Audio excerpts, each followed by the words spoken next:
વાર્ષિક સર્વેક્ષણ 2025-26 બરાબર. એમાં ધોરણ બીજાનું ગણિતનું પેપર છે અને એમાં પ્રશ્ન બીજો છે અને એ પ્રશ્ન બીજાની અંદર રૂપિયા અને પૈસા નાણાંનો છે બરાબર. તો વ્યવહારમાં તમને નાણાંનો ઉપયોગ કરતા આવડે છે, ગણતા આવડે છે. તમે દુકાનમાં જાઓ ત્યારે વસ્તુ લો ત્યારે દુકાનવાળા કેટલા પાછા આપે, કેટલા લે છે એનો તમને ખ્યાલ આવે. એટલે એના માટે દાખલા છે. તો આપણે આ નાણાં બધા છે બરાબર. આ સિક્કા છે અને આ નોટો છે.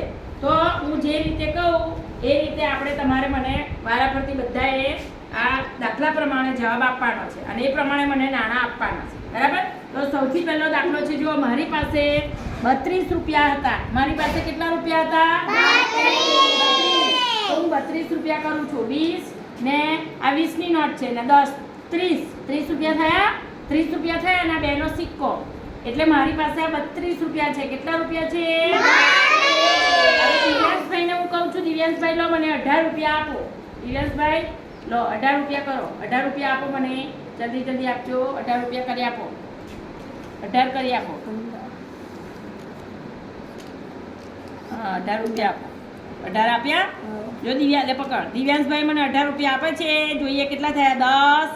10 ને 5 15 ને 1 16 ને 2 નો સિક્કો છે એટલે 17 ને 18 બરાબર. શાબાશ, તાળી પાડો. હવે આ બંને મારા 32 રૂપિયા ને તમારા 18 રૂપિયા ગણીને આપો મને ટોટલ. ચલો આ ટોટલ કરો. બધા ટોટલ કેટલા થાય છે?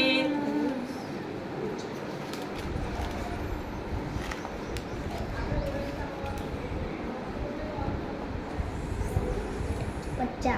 કેટલા થયા? 50. સરસ. જો 32 રૂપિયા અને 18 રૂપિયા એટલે ટોટલ કેટલા થયા? 50. દિવ્યાંશભાઈનો જવાબ સાચો છે. સરસ, વેરી ગુડ, તાળી પાડો.